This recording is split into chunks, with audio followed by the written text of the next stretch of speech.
And Dr. Robert Lemon is an award-winning speaker and best-selling author. He's risen to prominence by delivering a message, a high-energy message that we all want to hear. And that message is simply, now is your time. So please give a warm welcome to Dr. Robert Lemon.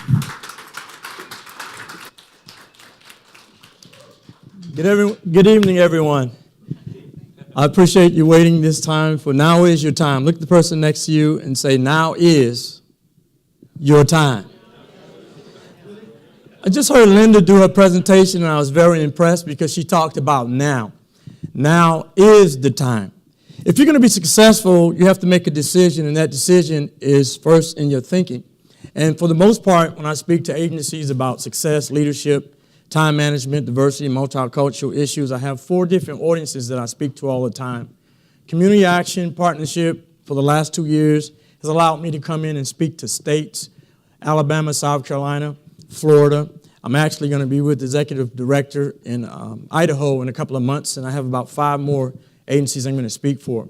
Last year, I went to 5 Air Force bases. The year before, 4 Air Force bases, and I had an opportunity to talk to them about my life and my decisions. One of the things I shared in Now Is Your Time is my success did not happen when I became successful. It happened when I made up my mind. I was born in 1962, wrong side of the track. Some say that I'm black, but I want to share with you I'm an alien in a peanut butter suit. I love to have fun, and for the moment, I want to share with you one of the things that I decided to do when I first came into this session was I want to share with you how important it is to work together even as a team. Can I ask everybody to stand just for a moment? And if you can, just take one step back, push your chair in. I want you to raise your hands and reach as high as you can. All right, do your very best. Okay, fine. Can you turn all the way around? All the way around, all the way around, all the way around. Can you just pull your chairs back up and have a seat? Before this day is over, you'll know that one of these speakers moved you. Had a wonderful opportunity to speak for Society for Government Meeting Professionals, and Mr. Garland, I thank you for coming today. I'll be back in June. And one of the things I share is now is my time. The next point, PowerPoint, please. As I'm going across the country using, just hit it twice, time wasters, those are things that waste time. How many of you really are disturbed by things that waste your time? I share that with you. Sometimes my phone rings. It's a friend of mine. I say, hello? They said, hello, I wasn't doing anything, so I decided to call you. Hang up the phone, please. Don't deal with people who don't know what they want to do, have, or become. Next slide. The 9 steps that I'm going to talk about for the next few seconds, there are 9 steps. You can go ahead and click. The 9 steps I'm going to talk about is the steps that I use following my mentor, Dr. Willie Jolly, Mr. Les Brown, Simon T. Bailey, Steve Gilliland, many, many speakers. I followed the blueprint to success. And these are some of the principles that I've allowed to happen in my life, and I want to share with you what I do when I go to the workplace. I talk to them about what do we do with our time. One of the first questions I may ask, how much time do you eat? Well, not live to eat, but how much time do you actually eat? Some people say 30 minutes. Well, 30 minutes is not really a lot of time, but breakfast, lunch, dinner, midnight snack. As a result, I find on average it takes about an hour, hour and a half to eat. Well, some people just love to eat, but my case proven is that if you manage your time properly each and every day, your television time, time to read, time for your family, time for your dog, time for all the things that you love to do, for exercise, 8 hours a day to work, 4 hours on personal development. And what I find is 8 hours a day I would work and 4 hours a day on my own personal development. It gave me time to spend with my family. One of the things that I did at the end of the day, I would always walk my dog. Now, my dog name was Tiger. We lost him in July. But Tiger was a great friend and pet, very faithful. As I walked him, I'm reminded when we first got him, he was about 8 weeks old, and we took him from a litter of 8, and he came to our home and said, Tiger, how are you doing? Tiger said, rough, rough, rough. And now I found him every night before I went to bed. I had downtime to walk him, and I loved to walk him because he was my kid, Tiger Lemon, Tiger Striped Lemon. But he never asked to borrow the car. He never asked me to borrow 20 bucks, and I love that about him. He was very faithful, and he helped me with my quiet time. Next screen. But here's the thing that I found that allowed me to achieve success. Success for me is nothing more than a statistical event. That's all it is. 40 days in embryo's form, and then we have 40 weeks, and then we're born. The day I was born, somebody say, wow.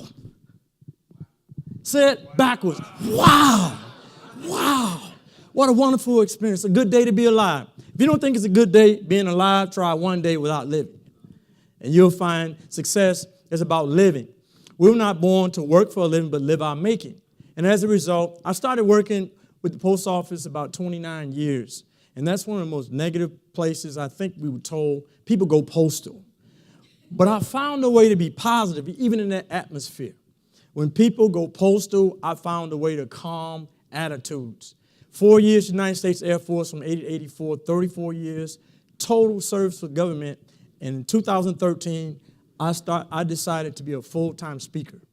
One of the reasons why I had a mom, and some of the things that my mom talked about, she talked about integrity. She talked about being transparent. She talked about success. One of the things I brought with me today is some of the things that my mom used to say, and it's alive in my life here today. How many of you remember some of the things your mom would say? My mom would say, go in there and clean up your room. If you think I'm going to clean up your room and be your slave, you must be. Did you do your chores? Don't lie. Because if you lie, you'll cheat. If you cheat, you'll steal. If you steal, you will. Look at me when I'm talking to you. I brought you in this world, my dad would say, and I'll surely. Don't talk back to me. Listen. And when I'm talking, you shut your mouth. You must think I like hearing myself talk. As long as you live under, you follow. Are you whining again? I'm sick and tired of hearing you whine. All you do is complain. You don't appreciate all the things I do for you. You got it easy. You must think that money grows on. When I was your age, I had to walk to school barefooted, 7 miles, up the hill in rain, hail, and snow. You want something to cry? I'll give you something to. You must think I'm stupid. This spanking is going to hurt me just as much as. Son, I knew all those tricks before the day you was. If your friend jump off a bridge, are you going to?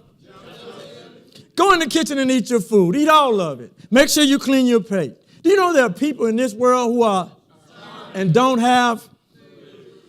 You love sport. You love sweets and candy. Don't let your food spoil.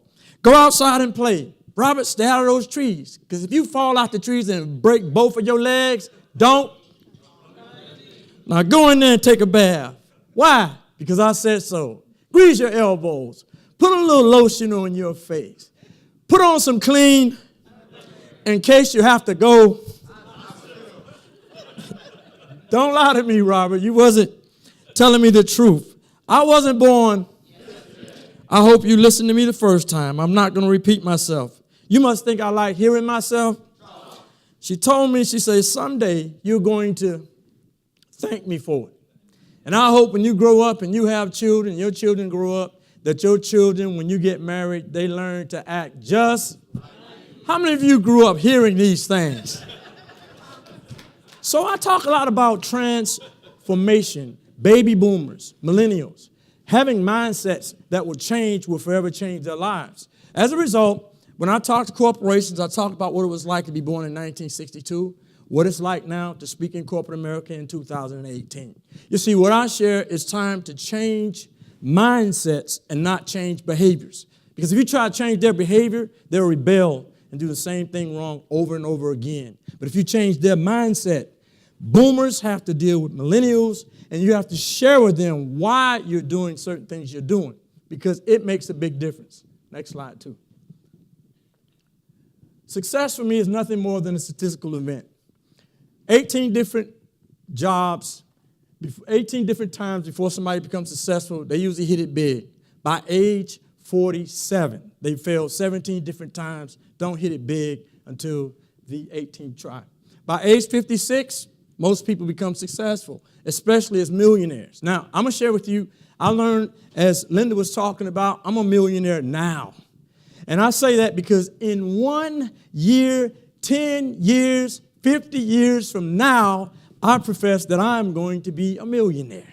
And I share that with you because you have to take that step.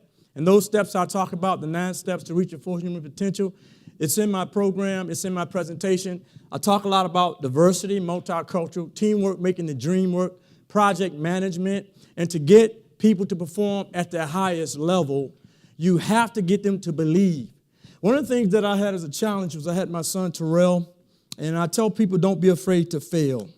I wrote about it in the 9th chapter of my book about not only failure, but I got a letter from my son, and he hadn't written home in a while, and he takes his time to write this letter. And so I'm going to share this with you. The letter says, "Dear Mom and Dad, sorry it's taking me so long to write.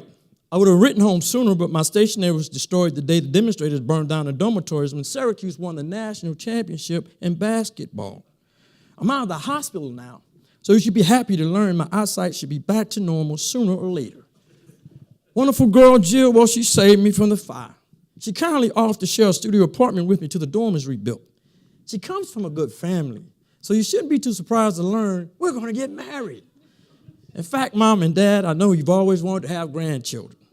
You should be real happy to learn you're going to be grandparents next month. Mom and Dad, please disregard the above practice in English composition. There was no fire. I haven't been in a hospital. I didn't get a girl pregnant. I don't even have a girlfriend, but I did get a D in chemistry and an F in biology. Just want to make sure you receive this news in its proper perspective. Love, Terrell." Go to the last slide. I'm going to put a poem on the screen that's going to share with you why I really believe 30 years you learn, 30 years you earn, the final 30 years you're going to give back. The duration of your time, the donation of your time, but most importantly, the devotion of your time. You see, 25 years ago, I went to the prisons and I spoke, not only to those who are at risk, but I talked about opportunity and why they can achieve success. During that time, I was able to go to high schools, corporations, colleges, and talk about how I achieved this success. It's because I remember the last screen, the very last one, the poem. The very last screen. As I began to continue to achieve success, I understood time. Time is now. Can we all stand just for a moment? It's the last screen. You can do it on the screensaver. One of the things that I begin to look around me as an entrepreneur, I begin to see light gives me the ability to see. The air gives me the ability to breathe. The wind, it challenged me not to be so tense, but to exhale. Fire gives me a motivation to go forward and be successful. And one of the things I found is water quenches my thirst. And then the last thing is the earth. There's 5 things that happen for me every day that makes me an entrepreneur. And entrepreneurial spirit is what I have today. And I found challenges not only in becoming successful, but being black, wrong side of the track. It didn't make any difference. 90% of the audiences that I speak to are not African Americans, but they're people who know that success is nothing more than a statistical event.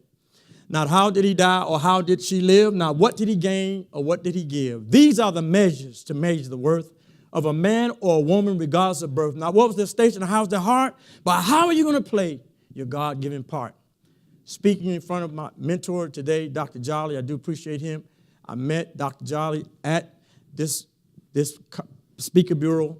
It was about 2005. Ms. Lauterbach gave me an opportunity. And that first time I spoke, I was booked by the IRS. I do appreciate having all the years with Red Propeller and having the opportunity to be successful meant that if you have a mentor, mentors teach you relationship, partnerships, and then I learned how to worship. If you don't love yourself, you can't love anybody else. And then I'm on my way to a championship. Touch the person next to you and say, you're on your way to a championship. This poem I'm going to read to you, and it's a poem that forever changed my life, and this is what I do in companies and corporations. When I go in, I talk about inspiration and motivation. But there was a man that wrote, it's an unknown author. He said, when it was spring, it was summer that I wanted. The warm days in the great outdoors. When it was summer, it was fall that I wanted, the colorful leaves and the cold, dry air. When it was fall, it was winter that I wanted, the beautiful snow and joy of the holiday season.